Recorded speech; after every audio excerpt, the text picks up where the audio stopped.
अस्सलाम वालेकुम वरहमतुल्लाहि वबरकातुहू। दोस्तों, सऊदी अरब की आज की फटाफट ताज़ा और बड़ी खबरों में आपका स्वागत है। मैं हूं साकिब मिर्ज़ा और आप देख रहे हैं गल्फ लाइफ हिंदी।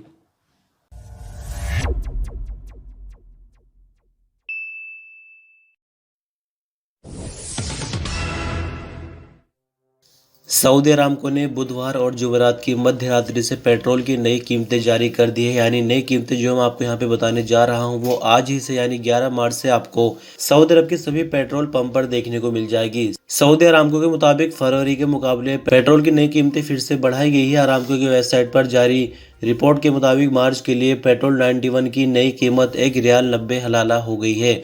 फरवरी में 91 पेट्रोल की जो कीमत थी वो 1 रियाल 81 हलाला थी, जबकि जनवरी में पेट्रोल 91 की कीमत प्रति लीटर 1 रियाल 62 हलाला थी। अब बात करते हैं पेट्रोल 95 की। तो पेट्रोल 95 की जो नई कीमत है वो 2 रियाल 4 हलाला हो गई है। फरवरी में पेट्रोल 95 की जो कीमत थी वो 1 रियाल 94 हलाला थी, जबकि जनवरी में इसकी कीमत 1 रियाल 75 हलाला थी। डीजल और केरोसिन में किसी भी तरह का कोई बदलाव नहीं किया गया है। डीजल 52 हलाला प्रति लीटर, जबकि केरोसिन यानी मिट्टी का तेल 70 हलाला प्रति लीटर के हिसाब से ही बेचा जा रहा है। आपकी जानकारी के लिए बता दें कि दिसंबर में 91 पेट्रोल की जो कीमत थी वो 1 रियाल 44 हलाला हुआ करती थी, जबकि पेट्रोल 95 की कीमत 1 रियाल 55 हलाला प्रति लीटर होती थी। सऊदी अरामको की तरफ से हर महीने की 10 और 11 तारीख की मध्य रात्रि में पेट्रोल की नई कीमतें जारी की जाती है, जो कि अगले दिन यानी 11 तारीख से अमल में आ जाती है पूरे ही सऊदी अरब में। अब आपको पेट्रोल की नई कीमतें अगले महीने यानी 11 अप्रैल को जानने को मिलेंगी। सऊदी अरब के क्राउन प्रिंस और डिफेंस मिनिस्टर मोहम्मद बिन सलमान से इंडिया के प्राइम मिनिस्टर नरेंद्र मोदी से टेलीफोन पर बातचीत हुई है बीते दिन यानी बुधवार को, लेकिन इस बात में ऐसा कुछ नहीं हुआ जिससे हमें थोड़ी सी राहत की खबर मिल जाए। यानी फ्लाइट से संबंधित किसी भी तरह का यहाँ पर कोई जिक्र नहीं। खबर के हिसाब से मैं आपको बता दूं कि आपसी दोनों देशों के रिश्तों को लेकर और बिजनेस वगैरह को लेकर इसी तरह की कुछ बातें हुई है। बाकी इसमें स्पेशल कोई ऐसी बात नहीं है कि जिससे आम लोगों को यानी हम जैसे लोगों को कोई राहत मिले। आप इंडियन एम्बेसी रियाज की तरफ से ट्वीट किए गए स्क्रीनशॉट को भी देख सकते हैं अपने मोबाइल की स्क्रीन पर।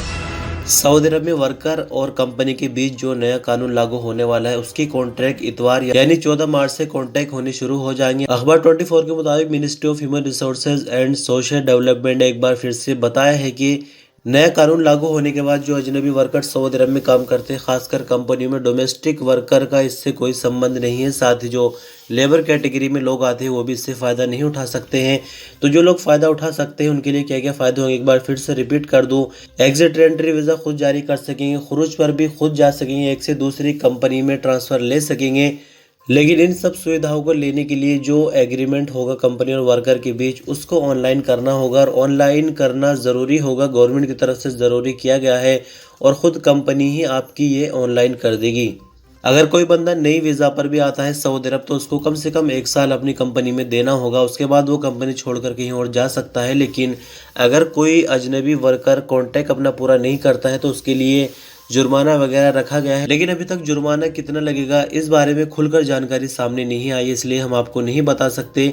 लेकिन इसमें एक चीज़ का गौर और करना होगा, जो आप काम करते हैं आपके इकामे पर भी वही काम होना चाहिए, वरना तो मुश्किल हो सकती है। और एक दूसरी तरह का नया नियम भी गवर्नमेंट ने लगा दिया है, जिसके बारे में 2 दिन आपको बता चुका हूँ पीछे। 8 तारीख से जो सिलसिला शुरू हुआ है यानी टेस्ट वगैरह लिए जाएंगे, प्रैक्टिकल टेस्ट भी होगा और मौखिक टेस्ट भी होगा। लेकिन इसको जो सही तरीके से अमल में लाया जाएगा यानी कंपनी को मजबूर जो किया जाएगा वो जुलाई से है, यानी आने वाले वक्त में दोनों को एक ही कर दिया जाएगा। अभी तो सोचने में लग रहा है कि दोनों चीज़ें अलग अलग हैं, लेकिन आने वाले वक्त में सब कुछ स्टैंडर्ड हो जाएगा। यानी जो अच्छी स्किल्ड लेबर है सऊदी अरब में और पेपर उनके पूरे हैं उनको ही काम करने का मौका दिया जाएगा। इस तरह के नए नए नियम आ रहे हैं, तो देखते हैं 14 मार्च के बाद क्या कुछ बदलाव सऊदी अरब में आ जाता है। और जितना खबरों के जरिए ये कानून बताया जा रहा है उतना ही अच्छा है ग्राउंड लेवल पर, या इसके और भी कुछ माइनस पॉइंट निकलेंगे। बहरहाल बने रहिए हमारे चैनल पर, इंशाल्लाह आपको अपडेट देते रहेंगे। मक्का मुकर्रमा और मदीना मुनव्वरा के बीच चलने वाली हरमैन एक्सप्रेस ट्रेन 31 मार्च से जद्दा के नए किंग अब्दुल अजीज़ इंटरनेशनल एयरपोर्ट से चलने लगेगी। औकाज़ अखबार के मुताबिक मक्का मुकर्रमा, मदीना मुनव्वरा, जद्दा और किंग अब्दुल्ला इकोनॉमिक सिटी में एक्सप्रेस ट्रेन के स्टेशन तैयार कर दिए गए हैं। आपकी जानकारी के लिए बता दें कि हरमैन ट्रेन का उद्घाटन साल 2018 में हुआ था। जो मक्का मुकर्रमा और मदीना मुनव्वरा के बीच चलाई गई थी। ट्रेन की रफ्तार 300 किलोमीटर प्रति घंटा है।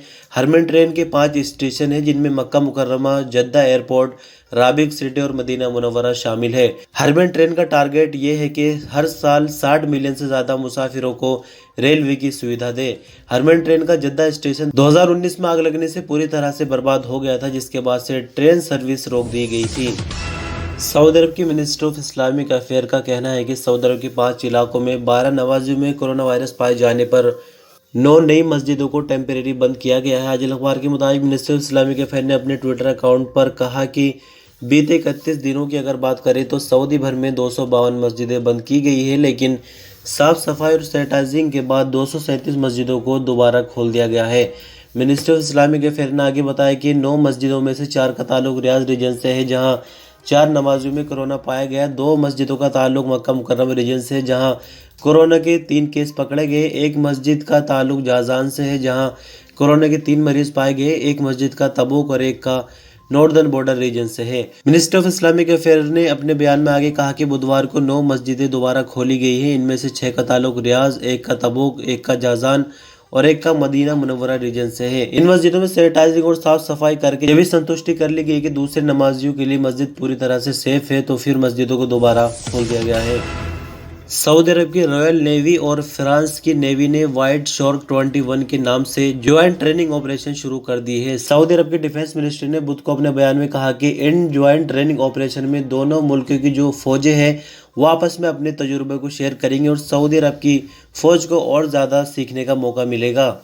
फ्रांस दुनिया भर में जंगी सामान बनाने में अपनी एक अलग ही पहचान बनाए हुआ, आप इससे अच्छे से वाकिफ होंगे। और सऊदी अरब अक्सर फ्रांस से जंगी सामान खरीदता रहता है, लेकिन इसी कॉन्टेक्ट में जो ट्रेनिंग ऑपरेशन शुरू हुआ है वो भी शामिल था। इसी के चलते दोनों देशों की नेवी आपस में ट्रेनिंग करके एक दूसरे से अपने तजुर्बे बांट रही है। आपकी जानकारी के लिए बता दें कि सऊदी अरब इस वक्त अपनी फौज पर काफी ध्यान दे रहा है। तरह तरह के ट्रेनिंग ऑपरेशन किए जा रहे हैं। बीते दिनों आपने सुना होगा कि यूनाइटेड अरब अमीरात में भी जाकर सऊदी अरब की एयरफोर्स ट्रेनिंग कर आई है।